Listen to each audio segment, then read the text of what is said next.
Welcome to The Brave Journey Within with Jim and Jenn. This show is about the spiritual journey and all of the challenges, healing, wisdom, and consciousness expansion experienced along the way. Welcome to another episode, another edition of Brave Journey Within with Jim and Jenn. And today's episode is going to be on how to overcome failure. I have never personally experienced any of these types of things, but Right. sorry, Yeah, I'm going to start out on a light note. right. I know. Well, Jim, I'm curious, just as we're starting out, how would you define failure? It's when things don't go the way that you want. Um, losing a game, missing the mark. Um, you know, asking a girl out and she says no, like that And burn. feeling of rejection, not wanting to feel it, um, things that just don't go your way. You fail a test, or maybe you don't fail the test, you just don't get an A. I think a lot of times people perceive failure like, well, I failed. I got a B. I didn't get an A. Was the B a failure? Mhm. No. You know, was the divorce a failure? Or did you just learn something about yourself? And it's not a bad thing, but we get caught into this whole, polarity of, well, this is good, this is bad, you know, when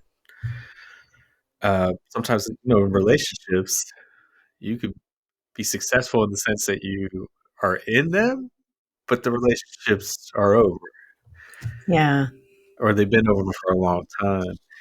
Um, so I guess I have the advantage of talking to lots of people, so I get a lot of different perspectives. Um, but how I define failure,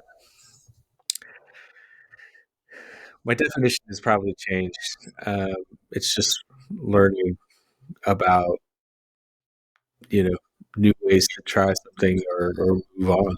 Right? Like, this is something I need to let go of because maybe the failure, I just see them as lessons.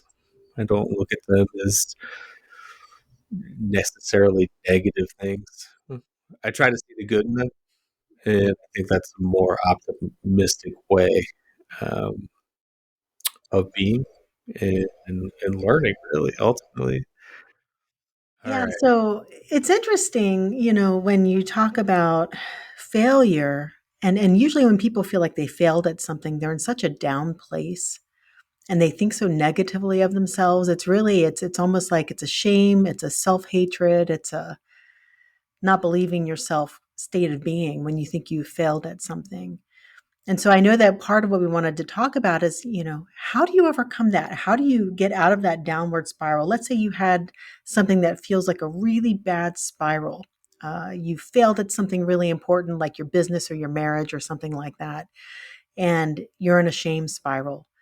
How do you overcome it? How do you start to think about that failure in ways that can empower you? Well, one of the biggest failures I would say I had when I was younger, I was in a golf tournament, and it was one of my first golf tournaments. And it was the first time I was playing pretty well, and I they were at you have a cut, and I was tied to make the cut, so we had to have a playoff. And in this playoff, there you there's several players, and a crowd started to form, and that was the first time I ever played. The pressure's on. So the pressure started to increase. Right now, people are looking and they're focusing their attention on you. And I remember I hit a not great, but tee shot in the fairway. So I set myself up pretty good.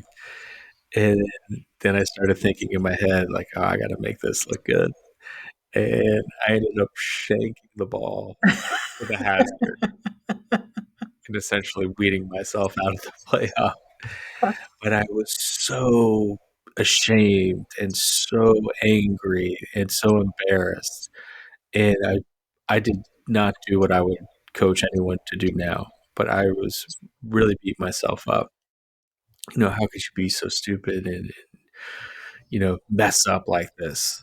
And how I went about it then was very angrily spent hours and hours hitting golf balls over and over again until my hands bled and I went through like I was going to punish myself for making the mistake.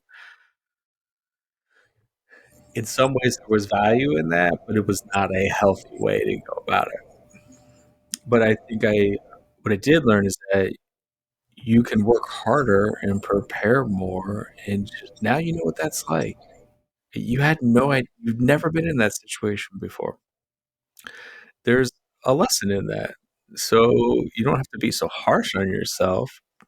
Put the work in. You're going to do that anyway, but you don't have to punish yourself while you're doing it.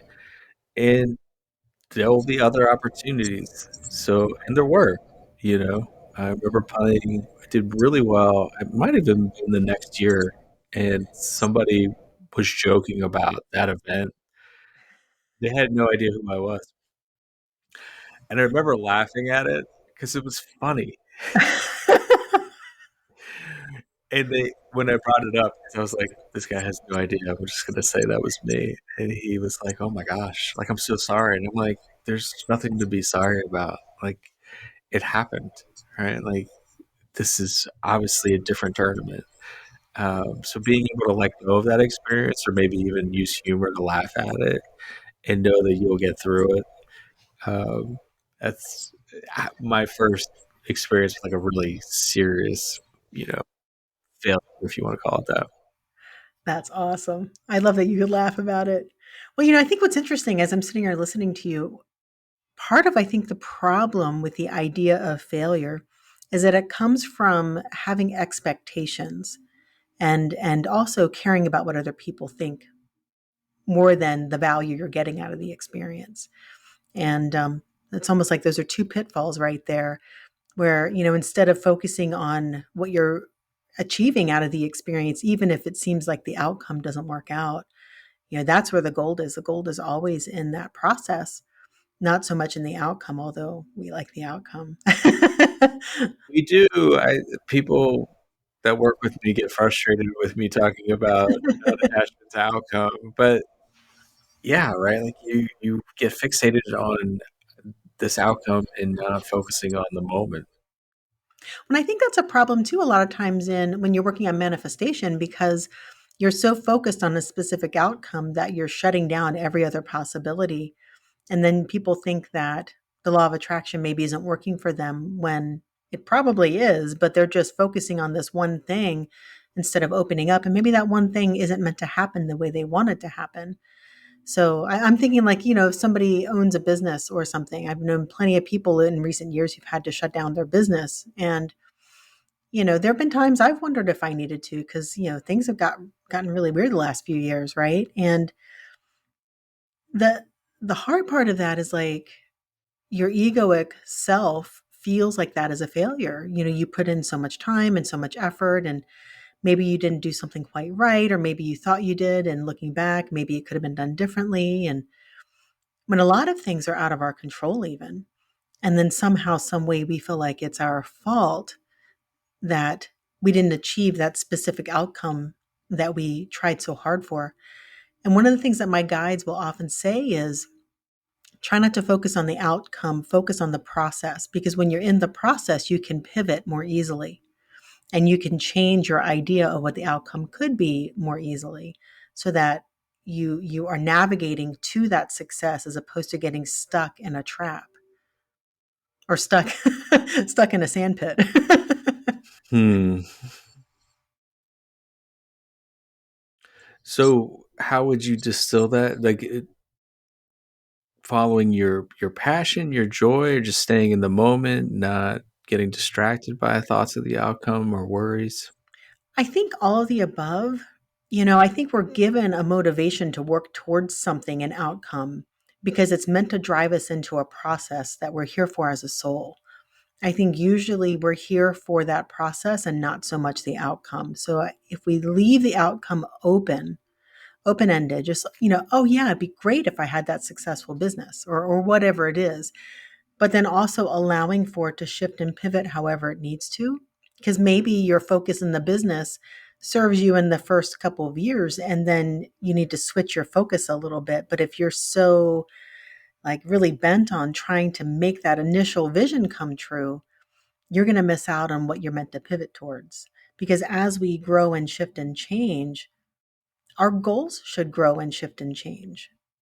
And something like if you have a business or a relationship or something that's meant to be more long term, that needs to grow, shift, and change as well. When you get married at the age of 22 and think you're going to be married for a lifetime, there's a lot of growth that happens in that time and space. Sure.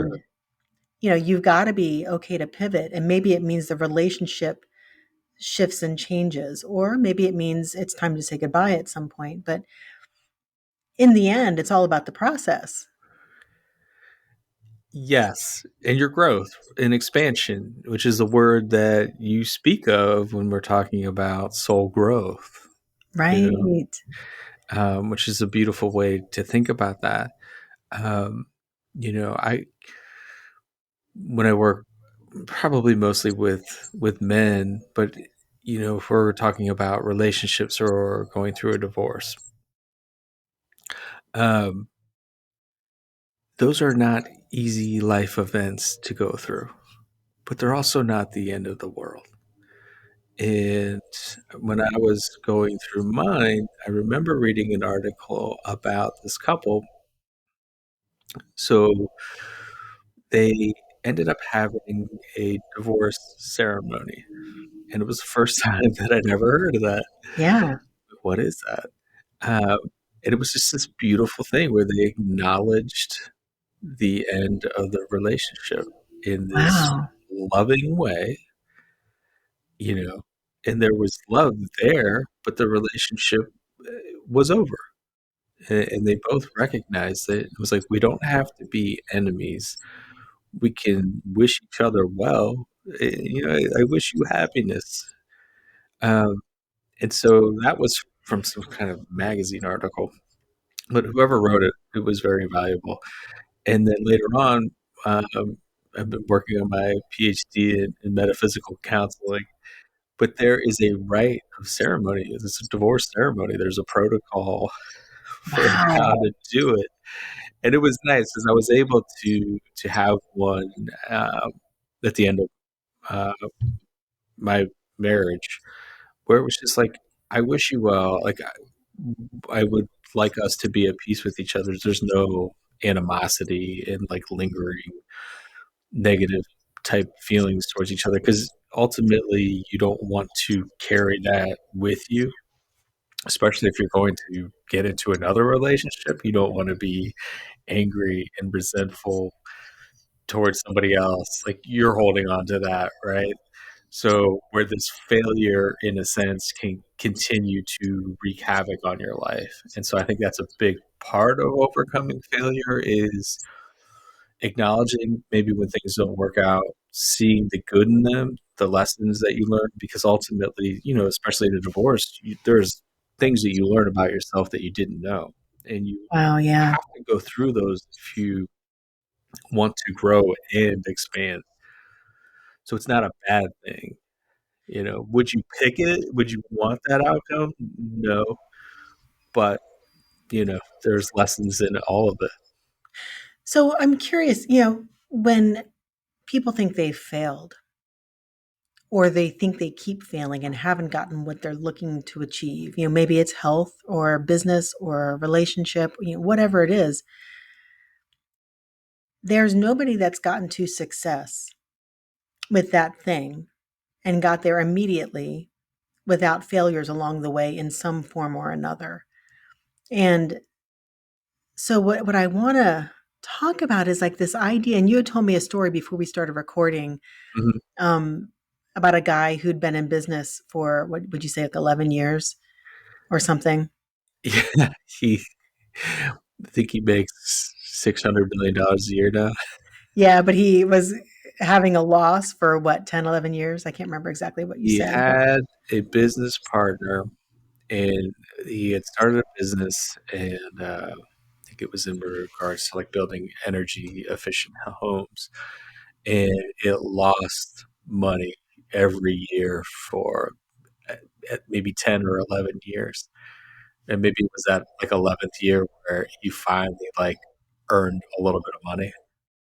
And, you know, this is years ago. It's flourishing now. But everyone outside of him and his business partner even like left him. Yep. He just believed in himself and the business. He thought it would be it was something meaningful to him, and it is. By evidence now. But for 10 years, people telling him probably to shut it down. I bet that business partner is so sad that he left. Well, everyone has their own tolerance for certain things too, Yeah. right? Like Yep. some people have a very low threshold for pain or stress. So, like the moment something doesn't, there's like some type of adverse event, they bail, right? They run away from it. And, but to your point, learning how to overcome failure, it's helpful to look at all these people. The most successful people I know, they failed many times. And Nobody. everybody around them loses faith in them. It was one I came across a couple weeks ago. You know, Abraham Lincoln lost a lot of elections before he ever won one. Wow, No one's talking about how all those elections he lost. that's interesting. I didn't even realize that. It's a long time ago. Well, you've gotta get out there and you've gotta put yourself out there. You've gotta be willing to fail before you succeed. And, I was saying to you before we started recording, it's kind of like you can't expect a baby to start getting up and running right off the bat. They've got to build their strength and their muscle tone and their confidence in themselves to be able to then, work their way up to running. And along the way, they have failures. They fall. They get bumped and bruised and bang their head and they cry, or they throw tantrums because they can't quite make it or can't do what they want to do in their mind that they know they can do, but their body or the reality hasn't caught up to it yet. And, if they just gave up, then they'd never be able to get up and run. They keep going, they persist. But, part of that is because, well, their parents know, okay, well, they're going to fall down a lot but they'll get it. They're fine. Let them just go do their thing. They'll fall, they'll learn, and they'll get Yeah, up and try again. But imagine if their parents didn't believe and always kept them safe and comfortable and didn't encourage the growth and the expansion and the strengthening. How long would it be before they walked? well, I don't have to imagine it, but I've seen, kids with the helicopter type parents that they're the ones that are falling and getting hurt the most because they haven't developed the skills that you would if you're allowed to climb, you know, and fall down and learn what your body is capable of doing. Yeah.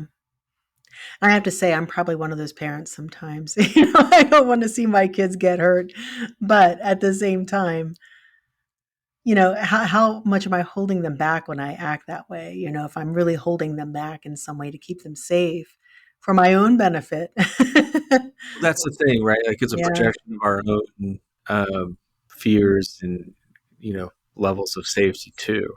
Right? Like, and how do I? But in the same way that we limit ourselves in our own lives with our own fears, projecting that onto our children, which is kind of what I do. Yeah. When With my kids leave, I'm always like, drive safe. Please don't get in an accident, you know?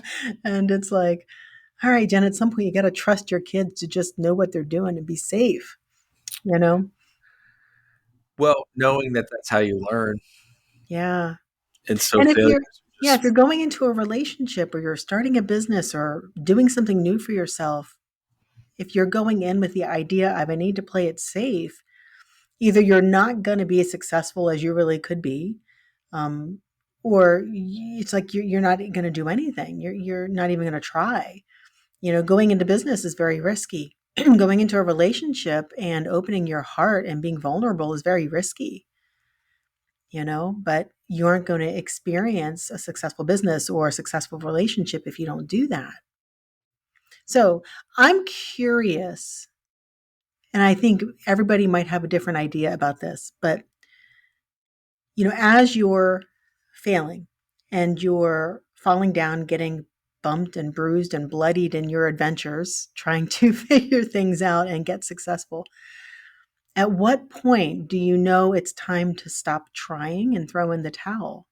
Or to continue pushing through like that business owner who just kept believing in himself and pushing through with that vision and becoming extremely successful.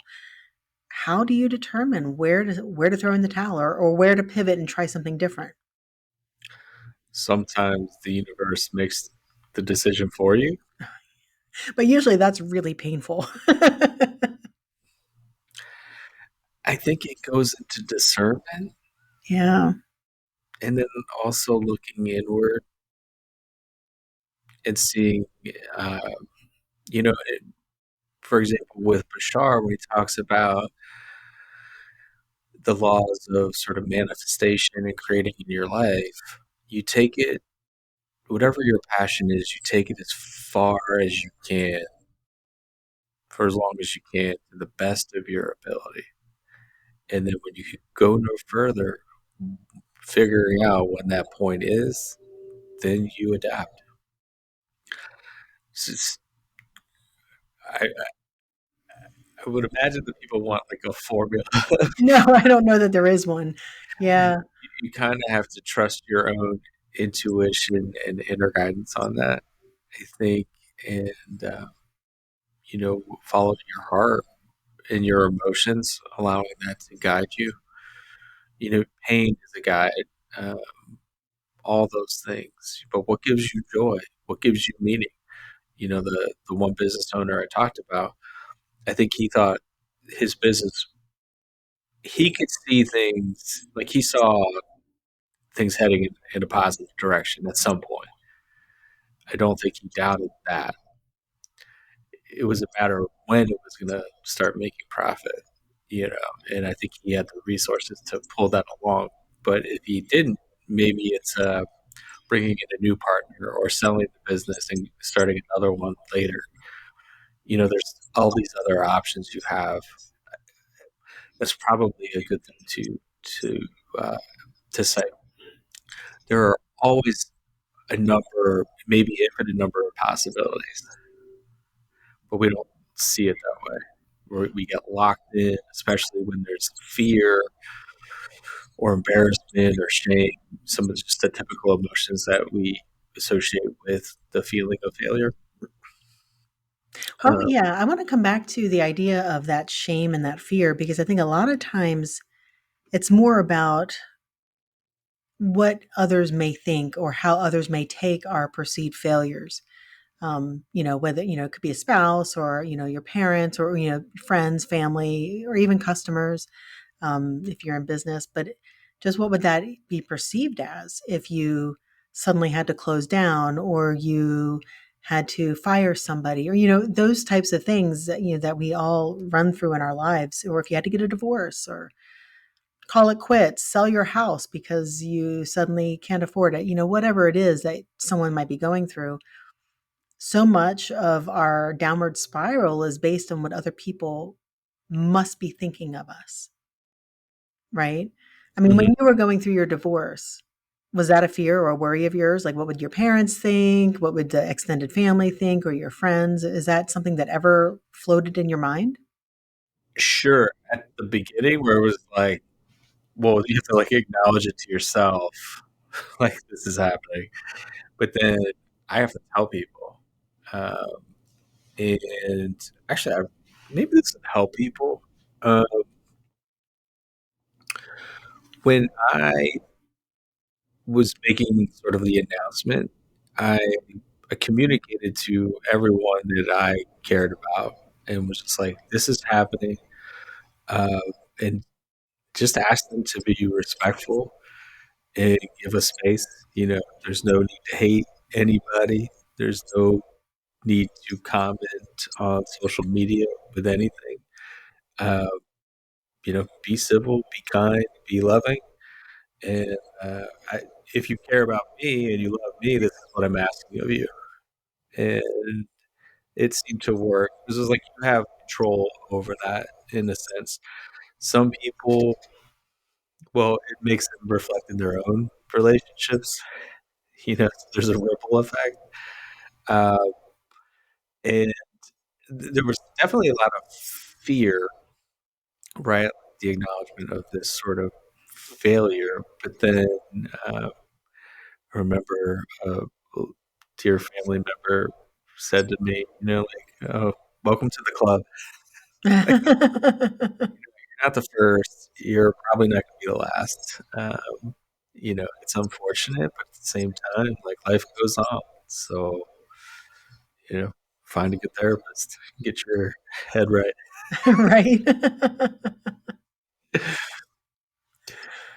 Well, yeah, it kind of brings you back into the idea of coming back into your power, knowing what to do, because that's exactly what you did. You're like, well, I'm going to face this. I'm going to do the best I can. And it's what we need to do.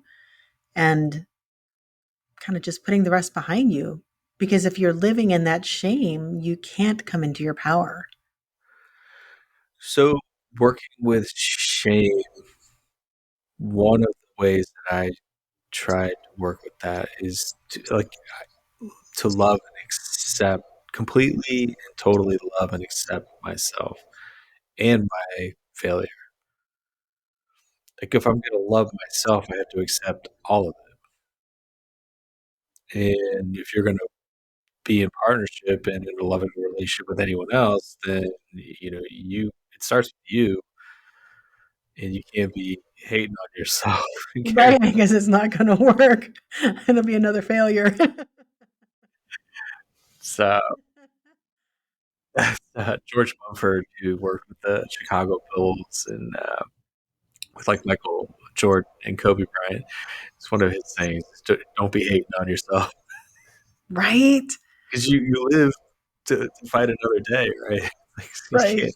can't live in that world of not, you know, like you missed the shot. Get over it. There's going to be another shot."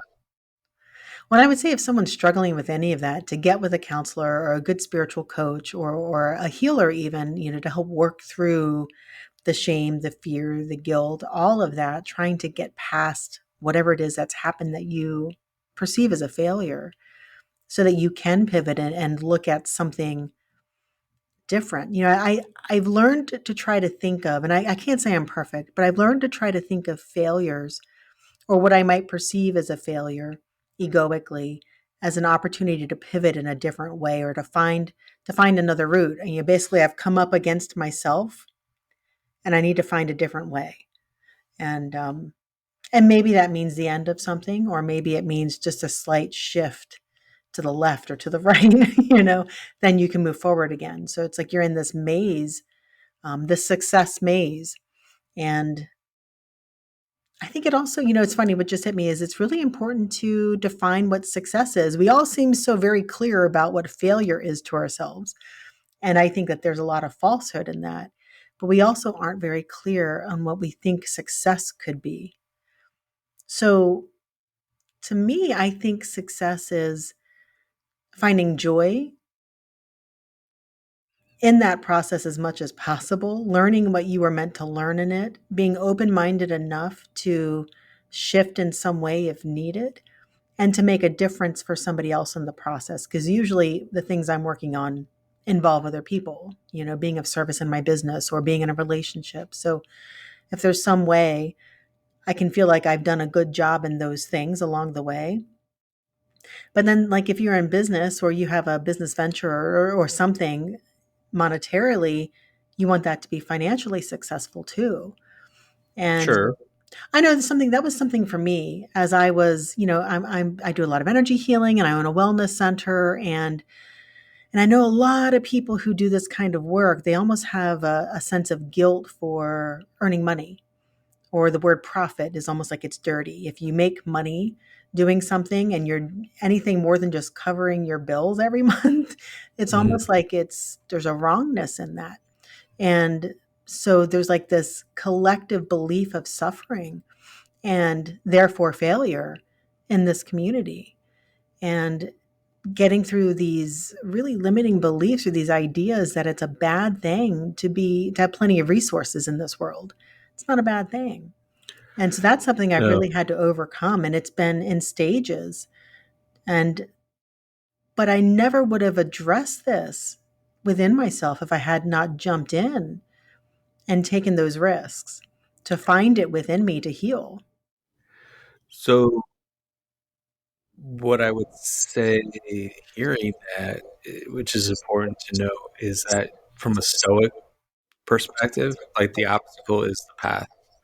If Mhm. you have this perceived failure, being curious about it and mindfully bringing awareness to it, what was working and what didn't work.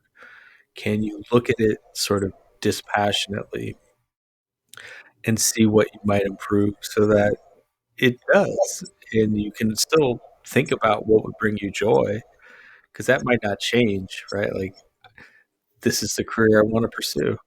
Um, I'm going to find a way to make it work. I've found several ways to not make it work. I Right. can eliminate those, but maybe it's, I can't remember the name of the word in Asian philosophy, but there's, like, you're allowed to make money for your skills. Like, it's just this energy, right? Like, you're allowed to make lots of money. It's okay. Uh, Internally, looking at your own belief systems, where, okay, you seeing wealth is bad or something, or internally, I'm not worthy in some Mhm. sense. Which I think a lot of times with failures, when people fail at something, they internalize it. I am a failure. So they're Mhm. taking that identity, and it's not the case. It's not the case at all, right? You just look at anyone who's successful. But you have to know that in, like, one technique in stoicism is fear setting. So, well, what happens if my business fails? Right? Like, you can go through the catastrophe. It's like, well, I can start a new business. Like, you go through a list of different things, like, to offset the fear. You're not preparing for it to fail. You want it to be successful. But, like, whatever fear you have about that in regards to failure, and it could be anything, right? Not just business, but like competition, a tournament. If you're worried about losing, you're not going to be focused on winning. Right. And if you're in resistance, like we said before, what you resist persists. So if you're resisting the idea of failure and you don't even want to look at it, then it's like it's the elephant in the room just waiting for you to acknowledge it, right? Yeah. In, in sports, in golf was my probably, you know, most competitive sport. There is a clear path to hitting a successful shot. And there was an old teacher named Harvey Penick who used to say, like, take dead aim. Like, aim for the middle. There's all these hazards on either side. If you're looking at them or worried about them, like, you are probably gonna hit your ball there. Focused on the good. Take that aim. Take your shot. See what Mhm. happens. If you don't, and a lot of people, I would say, don't. So, like, the fear of failure is so great that they don't actually live their life. So they don't have to worry about overcoming failure, but they're not really living. So focusing on living And like you said, like what would bring me joy, or what would I find fulfillment in or meaning in, and then focusing on that, and then Mhm. seeing where that takes you, because the belief is the belief that I have is like these synchronicities will start to multiply and things can change overnight, which is hard if you've never experienced that to Right, I know. but I just talked to enough people where it's like I had this idea and lo and behold, it took off and it's more successfully than I would have ever thought. So Well, and that brings me back to the idea of these obstacles. It really is. Even if it seems like it's coming from outside of us, it's really about what's inside of us that we're needing to overcome. And maybe it's a fear of failure itself, or maybe it's, even a karmic issue. If you're looking at energy healing and the spiritual side of things, it could be karma or a family pattern of divorce or something, or even money issues or failures in that way, business. And so there's these patterns and things or these belief systems that we're meant to overcome. And so we're being formed into this beautiful and expansive and powerful being. But we can only do that through those challenges of overcoming those obstacles of self, right? So I think, I want to just encourage everybody, no matter what you're going through, it's really about overcoming you, and to not think about it that it's some external thing, even if it is, right? Even if it seems like, oh, the economy's down, or whatever it is, or what, I don't know, whatever it is, the external thing that we always like to point to. Everybody's got that external stuff, but it's not affecting everybody in that way. So it really truly is something about you. It's about you coming into your power. It's about you coming into your healed state as best as you can in that time to overcome that particular obstacle, because then there'll be more obstacles as you grow and get stronger. But you can't escape it either. That's what we're here for. So I know a lot of people are like, I'm just going to be as safe as possible. I'm going to go skate, just like skate through this life, no issues. But I'm like, okay, but at some point you got to come back then, and you got to learn these things and go through all of this. You just can't get through this, whatever this is, without learning and growing and expanding and working your way towards whatever's next. when you it's all part of living, right? So that expansion, when you take risks, and I think you have to take risks somehow to live a fulfilling life, they're not all going to go well, and you learn something about yourself. You know, the most impressive people I know understand this, and they do hard things, and sometimes they work out and sometimes they don't, and it's okay. They don't stop trying, they don't quit. And there's beauty in that. Um, they're far more interesting people to me than people that don't take any risks and don't they play it safe. Like that's not fun to me. Like that's not a life that I would want to live. Sometimes the universe takes things in their own hands. There's a story I heard about. This guy was in a factory and he worked really long hours and he hated it. He hated his job, but it was safe. It's a job. It's a Yeah. paycheck. And eventually gets laid off and he takes it personally. Like, how could they possibly lay me off? Like I'm such a hard worker. And like his wife's like, you hate this job. All you do is complain about it. And it takes a physical and mental toll on you and our family. So he gets laid off and then he becomes a Uber driver, something like that. And he loves it. He can set his own schedule. He can work as much as he wants or as little as he wants.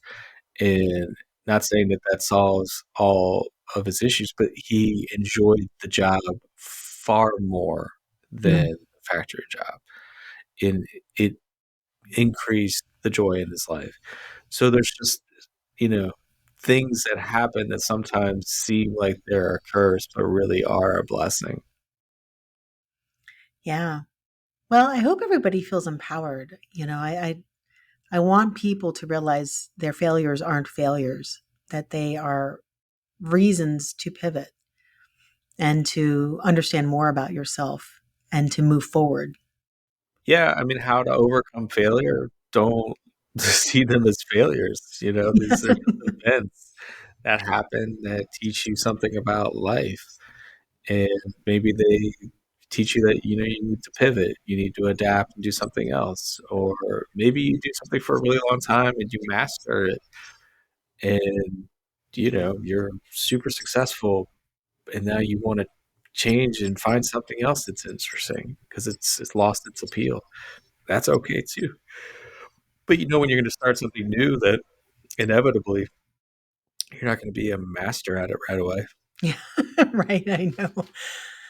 Well, and I think the other thing that's coming through too that I think would be important is when we're in times when we think we're failing at something, we often will seek counsel from somebody. Sometimes it's wise counsel, sometimes it's not. And what I would say is, what I would advise is for people to find someone who's been through what you're going through, or who is further along in whatever path you're on. So if you're a business owner, find somebody who's had a business and maybe even failed at it to really help you, failed and then got successful. Like that guy that you were talking about who's been in business for 11 years and then suddenly starts making money. But you need to find somebody who's going to guide you through that pivot.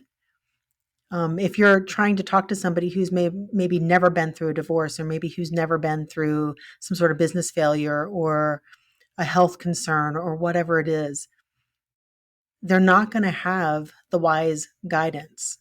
Usually it's going to be more um, like me saying, please drive safe, to my kids. You need someone who can encourage you through it rather than tell you to shut down.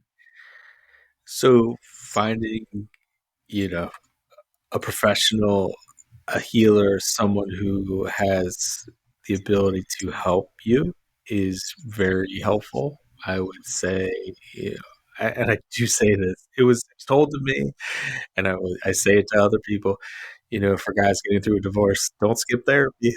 Right. Don't make that a habit. Um, but also part of the technique I was talking about, fear setting, is you're not the first person to go through a divorce. You're not the first person to fail at whatever. Many people have done it. So there's all these other paths that you can reference on how people met with that adversity. And you can use that as leverage. If you somehow don't have the resources to find somebody, one of the techniques that we do in mindfulness is cultivating your inner compassionate coach. And it's talking to yourself as you would talk to your friend. So, like, if you can imagine your friend went through some, catastrophe or failure, how would you talk to your friend? You would probably be absolutely loving and supportive. Sometimes you're the only person in your ear, and Mhm. it's a skill to learn how to talk to yourself in a way that is kind and loving and supportive. Now, your inner compassionate coach could be the voice of, a grandmother or someone that know or love or respect, and maybe you don't know 'em, but just being able to relate to yourself in that way. Um, there's a Japanese proverb that I really like that is helpful or has been helpful to me. Um, you fall down 7 times, stand up 8. Yeah. You know, I'm not even sure if it makes sense, but it's helpful, right? Like, just keep getting up. Like, there's no shame in anything, I really. love it. Yeah, I think that's a great way to end too. Well, hopefully this was helpful to give you some sort of concrete steps to overcome failure. And, you know, there is no failure. That's really how I look at it. It's just, experiences and knowledge and expansion that we pick up along the way. This is all part of the brave journey within. So someone wise once told me. I love it. Well, thank you guys. Yeah, and if you need to find someone to work with to help you with some of these things, Jen is a great resource, and there's many healers at Nourishing Journey that you could go check out. And yeah, And Jim is too. And I've well, I've utilized Jim for his counseling services, so I can speak firsthand. Yeah, he's great. well, it's very kind of you, and obviously, I think very highly of you and your services, and have utilized them as well. So, thank you, and good luck, everyone. Yeah, great. All right. Bye. Bye. We are so grateful that you joined us. Check out the description to learn more about us and also for additional resources to help you on your journey.